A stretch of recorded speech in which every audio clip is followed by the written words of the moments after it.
I like to blame myself as opposed to blaming others. You know, I think it's easier to get over things, and I just look at it how it is. You know, hey, I was on a 4-fight losing streak. Hey, I'm not doing as well. It's my fault. You know, it's my fault that these people are saying these things. You know, it's my fault that they look at me like this. You know, I can't blame it on them for seeing things how it is, you know, but tend to either work towards that or you tend to crack under the pressure. And I just had to, in a more sense, grow up, you know, and become the man I need to become. I got into this sport not ever thinking of a 4-fight losing streak. I'm thinking of, you know, 4 or 5-fight winning streaks, becoming a world champion, you know, beating everybody and, you know, becoming, you know, just like I said, a champion, like untouchable. And that happens to you and you don't think that would. I should have made a plan B because now plan A is not working. It's Jordan Mulligan from the Mulliganbrothers, and today's interview is one of the most interesting interviews we have ever done to date. 4 days out from his UFC win, after multiple back-to-back losses, Michael Johnson is back in the gym.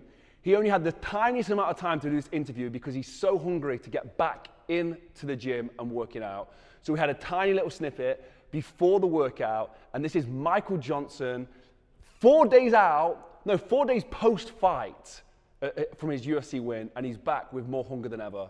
Today's video is sponsored by Mulliganbrothers.com, where you can buy the new Hardest Work in the Room t-shirts.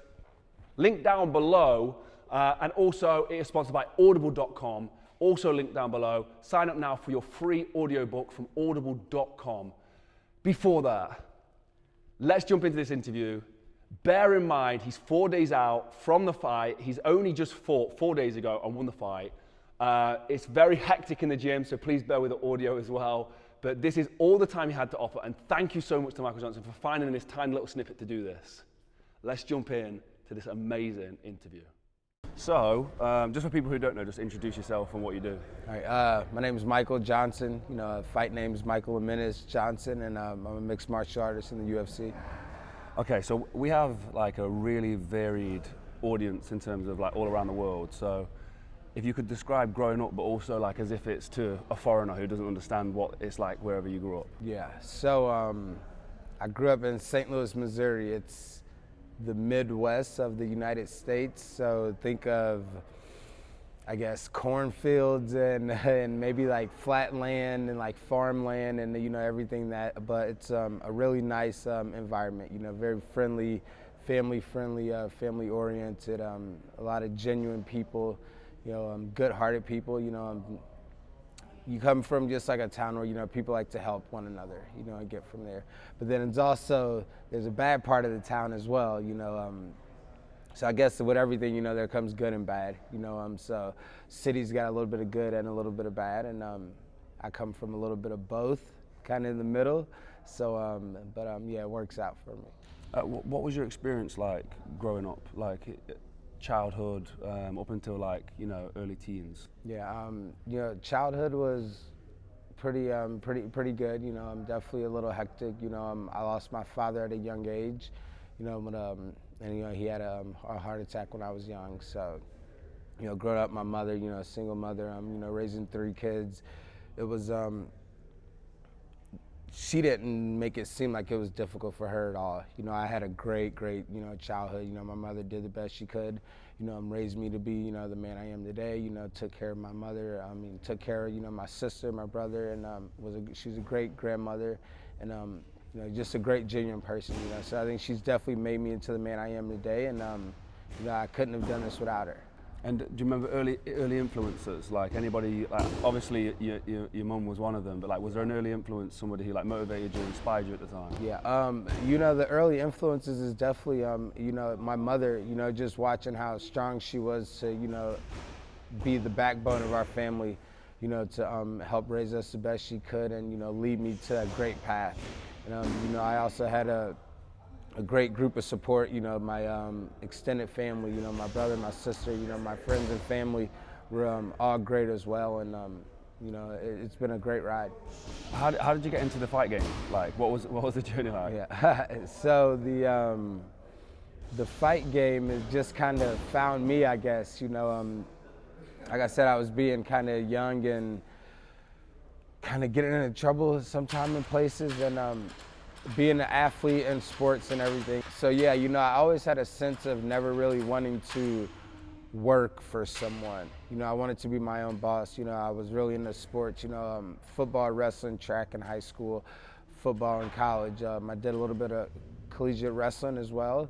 And once I was done with that, I just fell upon fighting, you know, mixed martial arts. It was like a sense where I can almost like fight something that I took bad, kind of getting into trouble, and turn it into a positive and a good thing, and make it into a sport and a career. And you know, I found peace in doing that and being athletic. Do you remember your first experience? As an MMA fighter or as an actual fighter? As an MMA fighter, Yeah. My first experience was in high school, really watching the sport. So you would think 2000, year 2000, I was a freshman in high school. That's when I really fell in love with the sport, you know, watching guys like Frankie Edgar compete and really wanting to be involved. So fast forward a few years, college football didn't really work out. And, you know, I started competing and fighting in Springfield, Missouri, where I went to college. And I think I went in the gym not really knowing what was up, and I kept my socks on, you know, going onto the mat. It looked like a slumber party type thing, you know. That was a funny experience to where, you know, a guy came to me, was like, hey man, you wanna kind of take your socks off? You can't really train with socks on. So got into that, and then my first fight was kind of like a whirlwind. Really nervous, you know, even though I fought plenty of times before, you know, I still didn't know what to expect. And the best came out of me, and I won my fight in first round knockout, and the rest is history. So do you remember when you started thinking about UFC? Like when did that become a goal? Yeah, the UFC became a goal immediately. Just like I said, watching guys like Frankie Edgar compete, you know, I looked at it, I was like, man, I think I can fight and compete with these guys. Definitely is gonna be the UFC, that's the goal. That's where I want to become. I want to become a world champion. I want to be the best fighter in the world. And I started working towards that goal once I noticed. Okay, yeah, fights that stood out early on, like, do you remember, or in fact, first fight in the UFC, do you remember like eventually getting on the canvas and like that whole experience, like to have probably imagining it for so long and dreaming about getting it, and then you reach that goal? Like, do you remember stepping into the octagon for the first time? Yeah. So the first time is actually, I came from The Ultimate Fighter, which is the reality TV show that the UFC was producing and still is up to this day. You know, I think it's one of the best reality shows there is. So I tried out 3 times. You know, I got denied the first 2 times, and finally they accepted me the 3rd time. You know, I went in and told them like, hey, I can't keep paying you. I can't afford to keep chasing you guys around the country. You know, you guys got to put me on the show. You know, like I need this. So they finally put me on, and that first experience was incredible. It was the cameras and being in a small environment and really being around true mixed martial artists on with the same goal, the same path at hand, and it was incredible. Definitely nerve-wracking, you know, but I wouldn't change it for the world. Was there a sense of accomplishment with it, that you'd thought about getting there and then you'd achieved that? Yes, there was. You know, coming from a small town when I first started fighting, you know, working towards that goal for 4 years, you know, dedicating my life to it at that point in time, missing out on family, friend, and sacrificing families and friends and times being out. I mean, I was a young college kid, you know, so I was trying to separate myself from everything. So that was definitely a great sense of accomplishment once I achieved that goal. Yeah, so my next question, like, what goes into it? Like, what got you to that point? Like, how much sacrifice? What did you have to give up? How did your life look different trying to achieve this goal? Yeah, so it was a lot of family time, you know, was the big sacrifice. You know, I moved away from my family, you know, leaving college, you know, so my mom and sister and nieces and nephews were all back at home, and I kind of missed watching them grow up at the time of me chasing my goal and doing things for me. So, you know, that was a great sense of accomplishment there. Yeah, was it with, like, I mean, what did a typical day look like for you? Like, as an athlete, professional athlete, or training professional athlete, what would you typically do? Yeah, wake up, you know, in the gym 6 o'clock in the morning, 3 times a week, and then followed by team practices, which is 10 o'clock in the morning, what you guys are about to witness a little bit now. And that has been, a motivation for me. And the first 10 years, were pretty tough. I stayed in and out of the gym, working 6 o'clock in the morning, and then going to weight tables and then going to classes during college and then turning around and going to bartend and, followed by 2 or 3 training sessions was a lot on me to get to the UFC. And then it kind of dwindled down a little bit, but the training still intensified. It's still, 3 times a day training, at times, and it's very strenuous because you got to train so many aspects of the game. Yeah, I mean, like we're talking about the post-interview after your last fight, you was talking about managing a job and like working a job whilst training to be in the UFC and, being broke at the time and like how much this fight meant to you. But like those early days as well, like waiting tables, all that kind of stuff. Like, paint a picture for us. Like, what was that like? Yeah, it was crazy. It was an experience. Like I said, just the hours of the time it took for me, the time it consumed of me. And you got to remember, like, I'm in college, so I got college roommates and my friends. They're coming home partying at 3, 4 in the morning, and I got to wake up at 6 o'clock to be in the gym to get a lift in before I go wait tables at, 10 o'clock, 11 o'clock. And then followed by a class in the afternoon maybe, and then night training. So you got to think, my first, 7, 8 hours of the day are very busy and running around. As a young kid, I could do that though. I had energy for days, I would party a little bit myself and then go back and do all that, which, isn't a good thing, but I made it work up until this point. But the dedication it took for me to do that, I wouldn't give it up.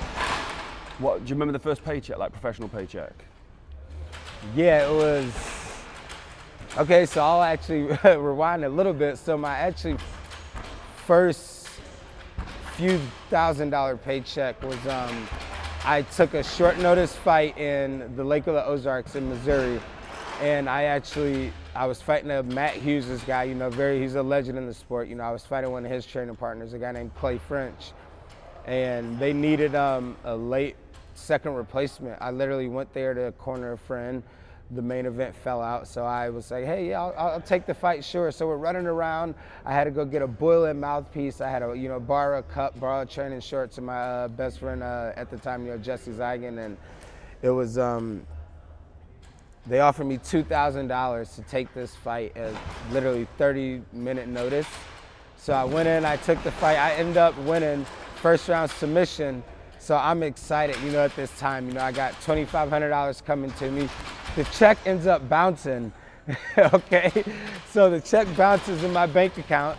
So not only did I not get the $2,500, but now I'm negative like $2,400 at the time. And I'm fighting with the promoter to get paid, and I finally get a little bit of money back for a month, but it was still only ended up being like $1,800 after all the bank fees and everything. And I was excited, but it sucked because I didn't get all the money I wanted. So fast forward a year after that or so, I finally get into the Ultimate Fighter, and I make it to the finals, and we get off the show, and then that's when I kind of get my first like big check. It was like, I think like $10,000 or 15 around there, and of course I had fun, and it got burnt up as fast as you would light a match, but it just kept going and going and going, and like I said, more big checks came, and I'm starting to learn to be better with the money now. So.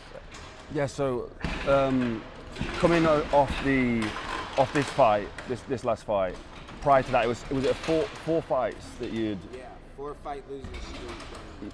So I mean, for like mentally, what was that like? But also financially, what does that do? Like if you got a 4-fight losing streak. Man, 4-fight losing streak. Well, first financially, that's very tough. You're not getting we fight on a show-win basis, a lot of us, and we have to win to get double the money. So when you're getting half your paycheck, it's it weighs on you, you know, a little bit. You're not really getting that money. And then also, I just took a year layoff, you know, 3 surgeries back to back. So financially that hurts, and then mentally it hurts as well, because like I always state, like we claim to be these alpha males. You know, I got into this sport not ever thinking of a 4-fight losing streak. I'm thinking of, you know, 4 or 5 fight winning streaks, becoming a world champion, you know, beating everybody, and, you know, becoming, you know, just like I said, a champion, like untouchable.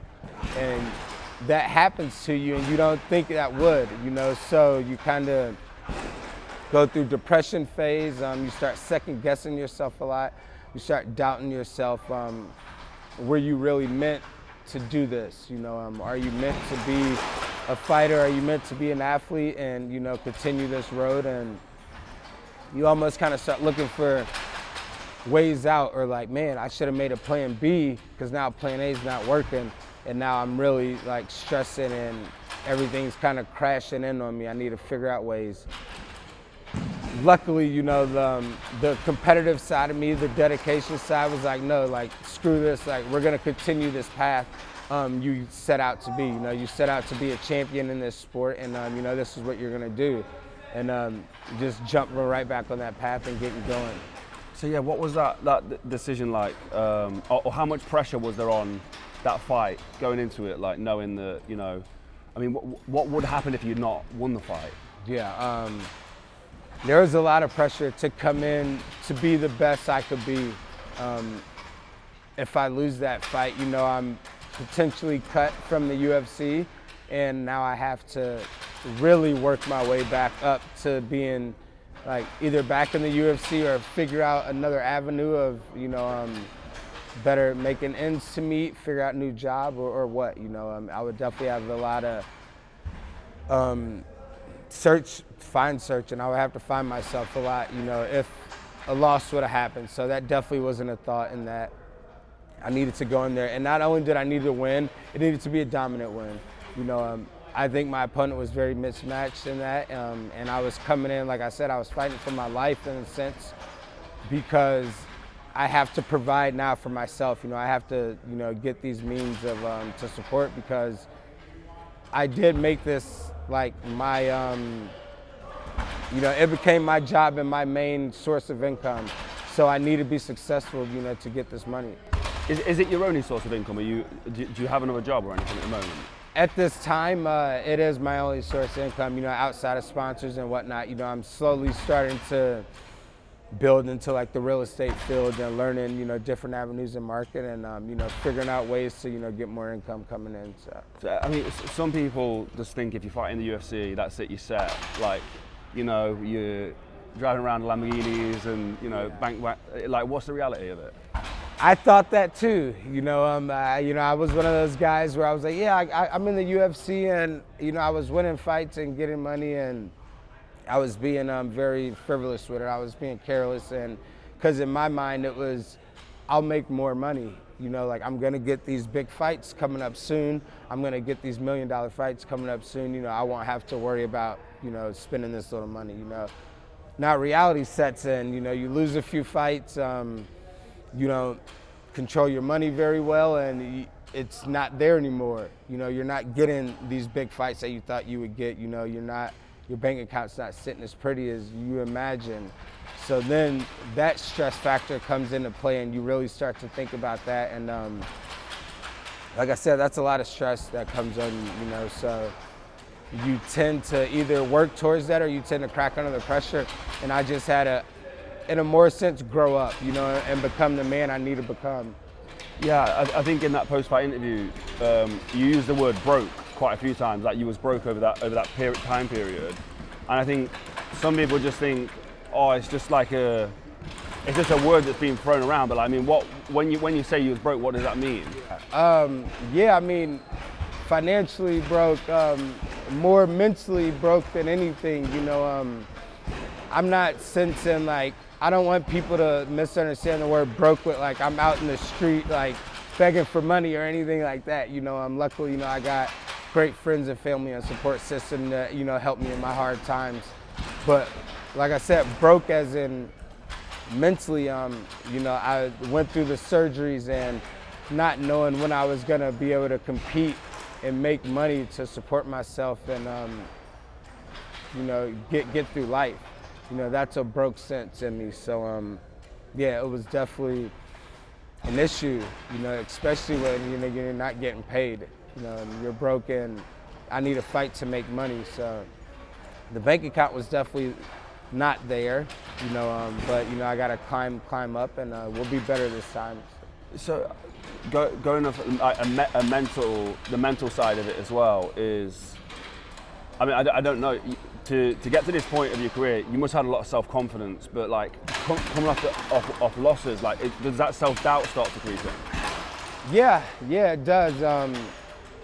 You know, 4 losses, I mean, think about like 1 loss, you know, self-doubt really doesn't creep in. 2 losses, you're like, maybe I got some bad luck. 3 and 4, you're like, ah, shit, maybe it's me. You know, maybe it's not a bad luck thing. You know, I'm doing something I need to fix. And I talk a lot about going back to the basics, you know, humbling yourself, thinking you can grow more, you know, like, hey, like, you don't know everything. Like, you can grow more, you can learn more, you can be better. And, you know, that's what I had to take a step outside of myself and do. What goes into being at this level? I think a lot of dedication and sacrifice goes into being at the top level that you can be. A lot of people don't see inside, you know, they don't see what we're going through, you know, outside of the gym, you know, life problems, you know, situations. Like I said, it's life.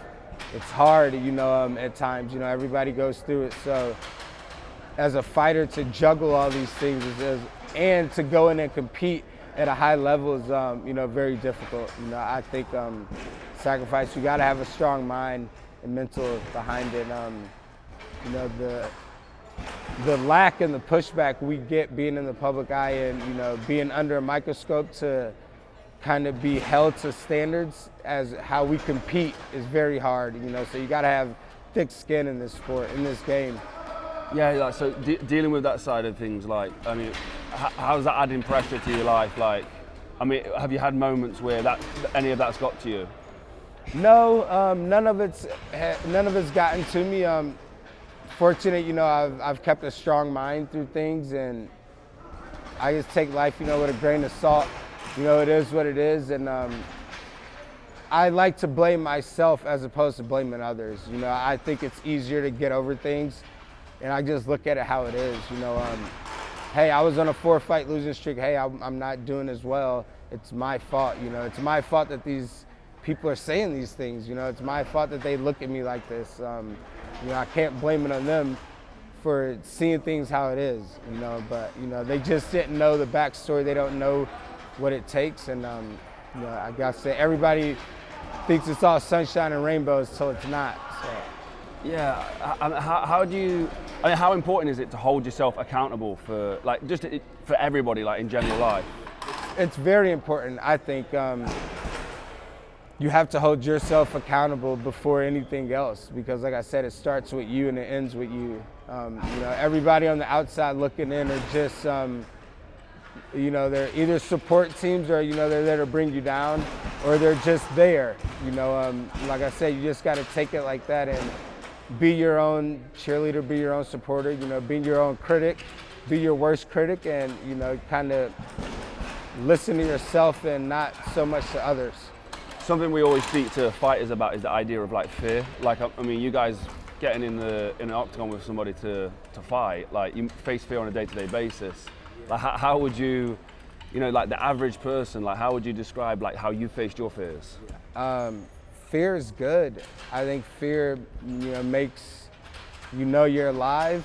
You know, and it brings those nerves into you. And like I said, we go through fear a lot as fighters. You know, we fear that we'll lose and not be able to support ourselves or our family. You know, there's fears of injuries. You know, there's fears of getting knocked out on a daily basis. So you have to learn how to cope and deal with it and live outside of those fears. And like I said, just take it for what it is. Like, this could happen, but I have to try to do everything in my power for these things not to happen and be on the other side of them. Is there anything in like, you know, some of the greatest success stories, like, in fact, the greatest success stories inevitably start with failure. Like, they always start from like humble beginnings or a difficult place or off the back of losses. Like, is there anything for yourself that you relish, that you're like, yeah, this is it now for me, like, I've got this? Yeah, that's the only thing that kept me going on a 4-fight losing streak, is knowing and understanding, man, like, this is what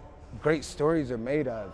You know, guys that have come back from being completely out of it, come back from being, you know, buried underneath everything, and 4-fight losing streaks and everybody counting you out. Like this is what these stories are made of, and hey, like, let's go back and, you know, be one of the greatest comebacks in sports history. You know, that's the thing that's kept my mind going and motivated. And I mean, everybody wants that story. You know, they just don't want to deal with the losses and deal with the bullshit and the downfalls of getting to that story. So I didn't want to deal with it. I've dealt with it. It happened, and you know, now it's time to rewrite that story and become that great sports story. I love that. Is there anyone who you look at in particular, like stories of past that you like, that motivate you? Yeah, you know, a few guys in the fight game. You know, like I said, Michael Bisping. You know, one of the guys over, you know, the UK, got the title, you know, at an older age. Glover, you know, he became a champion at an older age. You know, Glover Teixeira. So these are guys, and I know there's boxers, I can't really think of their names, but just sports in general, you know, guys that, you know, the underdogs always coming back to win. You know, I never thought I'd be in a position where I'd be an underdog to come back and win so much, but I'm enjoying it. You know, I'm enjoying the process, and just like I said, I'm taking it for what it is. Yeah, let's just touch on that a little bit more. The underdog, like, like, prior to this, you weren't the underdog. Now you're coming in and you've got that mentality of the underdog. I mean, what does that mean for you, like, going into a fight and taking that into a fight? I love being the underdog in fights. You know, I perform better. You know, I love going in there upsetting, you know, playing the spoiler. I think being the favorite, there's a lot of pressure on you. You know, there's added pressure on you because everybody's expecting you to do great and to be as good as everybody thinks you are. And then you fail and make a mistake, and now you're dog shit, and you got to put up with a lot of BS. So I love that underdog role. What's your like vision now? Like, what's your plan now for your career? My plan and my vision for my career is continue to enjoy this process, enjoy the ride. I think fighters in general, athletes, we take a lot of things for granted. And when they're slowly taken away from you, or it's that chance of it being taken away from you, you learn to appreciate it more. And you know, that's my goal right now, is just to appreciate the life, appreciate what, you know, God has given me up to this point, appreciate the fight game, the small moments, and just like I said, enjoy the process of you know, getting back up to the top, and not focus on the win itself. You know, just focus on what it's going to take to become great. Do you remember stepping back into the ring, into octagon for this fight? Like, what it was like standing there, you know, all these people around you. Like, do you remember that moment? Like, if you do, like, could you describe it to us? It was incredible, man. That moment. I know I was, you know, I was at the apex, you know, for my last fight coming. Smaller arena, you know, but we had a crowd, and it's enjoyable. You know, it felt like a weight off my shoulder. You know, everything was bright and shining, and you know, everything was so open, and I was talking to everybody, and it just felt like being home.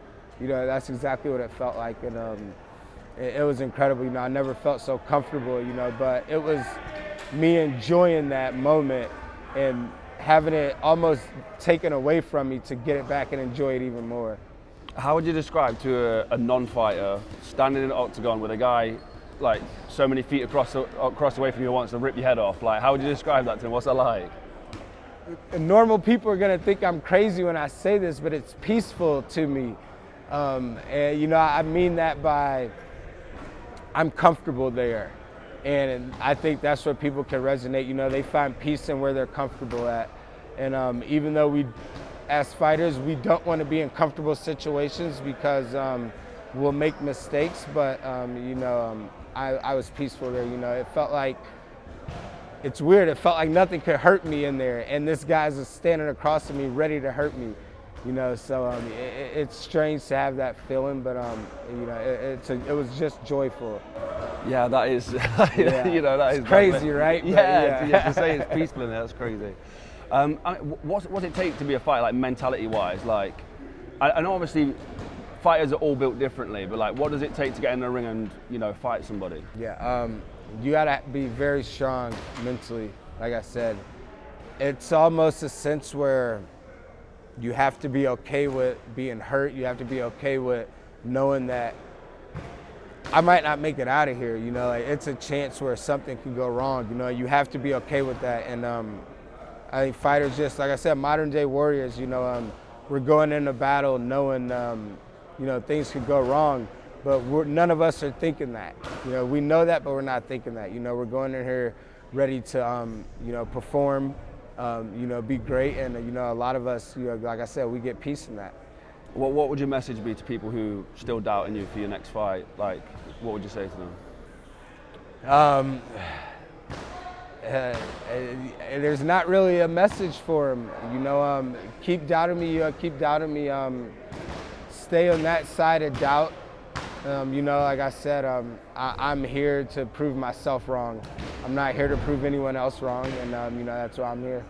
Yeah, and then just on that mentality of you versus you, instead of like, you know, the opponent, like, is that something you buy into, like every single day going up against yourself, trying to better yourself? Yeah, absolutely. Look at it this way, I'm going against one person as opposed to a million. You know what I mean? I like those odds a little bit better. You know, so you know, it's just myself and me in there, and as long as I'm competing with myself and, you know, improving myself day in, day out, you know, that's good for me. And lastly, for myself, is like the darkest, like the darker moments. Like, do you remember anything throughout your career in particular where you was like, this is the most difficult point, and like, how did you get through that? Yeah, these last few years, you know, have been very difficult for me. Like I said, not, you know, really having like a place of my own to be in, having to figure out like ways to, you know, get a little bit of money and get into a fight. You know, it was definitely, like I said, you learn a lot about yourself. You know, you learn what you can go through and what you can't go through, and you know, you're pushed to a limit. So I definitely learned a lot about myself. We got through it, but we're still not fully through it. So. For you, what does the fight game mean to you? Like, what does being able to fight mean to you? Yeah, the fight game means the world to me now. You know, like I said earlier, you know, I think I kind of took it for granted. Now it's more of, I get a lot of joy in it. It's what I chose to do, so this is what I need to take extremely serious, and I need to get back to loving the life, you know, loving the game, falling in love with it, and being married to it, you know, until my wife comes along. Okay, cool. So where can people find you? Where's the best place to find, if you were to direct someone to somewhere to see your stuff for the first time? You know, just Instagram and social media, you know, Menace Fights to Instagram. I think it is. It's funny because it's been hacked and I've had to change my name a few times. Yeah, so yeah. So yeah, just really on social media, you know, Sanford MMA, you know, this is where I am. This is my main training place, my base in South Florida. You know, find me down here, you know, look me up, and, you know, come join, get along for the ride, because it's going to be a great one. Cool. Everything's linked down below. Thank you. Yeah, no problem. Thank you, man. Appreciate it. So what did I tell you? You can, even just in this interview, you can see the hunger in Michael Johnson. He's 4 days, I know I've said this, he's 4 days post-fight. He's in the gym, working out. There was literally no time to get this interview apart from this slot right here. So thank you so much if you've made it this far and listened through the audio. Thank you so much to Michael Johnson for giving us the time. We are planning to do some work in the future. But yeah, what an amazing guy. He is multiple losses going into this, back-to-back losses, and he gets this win. This is his last chance, he says, to do this. And he's back. He's got a fight coming up, which we hopefully will be covering as well. But yeah, go follow him on Instagram. Go follow myself on Instagram at Jordan Mulliganbrother. And today's sponsor of the video was audible.com, where you can get a free audiobook linked down below. I personally used it for Shoe Dog with, it's the story of how Nike was founded, basically. It's a really, really interesting story. And that's my favorite audiobook that I've listened on Audible. You can get that for free with a link down below. And also, as always, Mulliganbrothers.com, where you can buy the hardest worker in the room t-shirts. I feel like I should be sending a ton of these out to Michael Johnson, because that guy is hustling right now, and I'm excited to see what he gets up to. Guys, if you enjoyed the video, please share the video. Drop a comment, like, and subscribe down below for the algorithm. Have a blessed and productive day, and I'll see you in the next one. Go inspire some change. Peace.